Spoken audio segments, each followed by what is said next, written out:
বন্ধুরা, সম্পূর্ণ পর্বটি দেখতে চ্যানেলটি সাবস্ক্রাইব করুন। কুসুম সিরিয়ালটির আজকের পর্বটি হল নিজের সতীনকে নিজের হাতে সাজাতে হবে। এর চেয়ে বড় অপমান একটা মেয়ের জন্য আর কি হতে পারে। হ্যাঁ বন্ধুরা, ইন্দ্রাণী গাঙ্গুলির এক হুকুমে কুসুমের জীবন আজ দুর্বিষহ। ব্র্যান্ড অ্যাম্বাসেডর শ্যুটের জন্য মেঘাকে সাজিয়ে দেওয়ার দায়িত্ব পড়ল কুসুমের কাঁধেই। কিন্তু মেঘা সে কি এই সুযোগ ছাড়বে? সবার সামনে কুসুমকে সে এমনভাবে অপমান করল যা দেখে আপনার রক্ত গরম হয়ে যাবে। কুসুম কি পারবে এই অপমানের জবাব দিতে? জানতে হলে ভিডিওটি শেষ পর্যন্ত দেখুন।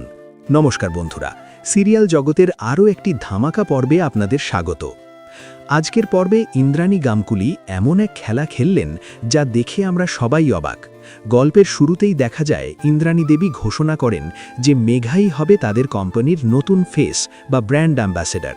কিন্তু তিনি এখানেই থামেননি। তিনি কুসুমের দিকে তাকিয়ে স্পষ্ট জানিয়ে দেন, কুসুম, মেঘার শ্যুটের জন্য সাজগোজের দায়িত্ব তোমাকেই নিতে হবে। ভাবুন একবার, যে মেয়েটা কুসুমের সংসার ভাঙছে তাকেই নিজের হাতে সাজাতে হবে। কুসুমের মন চাইছিল না, তার বুকটা ফেটে যাচ্ছিল, কিন্তু শাশুড়ি মায়ের মুখের উপর সে না বলতে পারেনি। চোখের জল চেপে সে মেঘার কাছে যায়, আর মেঘা তো যেন আকাশের চাঁদ হাতে পেল। মেঘা ড্রেসিং টেবিলে বসে কুসুমকে নানাভাবে আদেশ করতে থাকে। কখনো চুল বেঁধে দিতে বলছে, কখনো শাড়ির কুচি ঠিক করতে বলছে।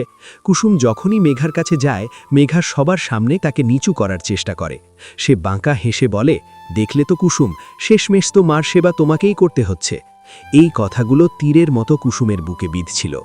মেঘার এই ঔদ্ধত্য আর কুসুমের এই অসহায়তা আজকের পর্বে এক অন্য মাত্রা যোগ করেছে। কুসুম কি সারা জীবন এভাবেই সহ্য করে যাবে, নাকি এবার সে ঘুরে দাঁড়াবে?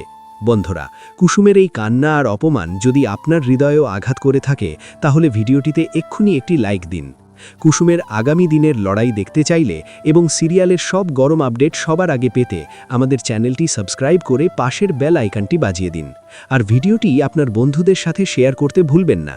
দেখা হচ্ছে পরের ভিডিওতে। ততক্ষণ ভালো থাকুন।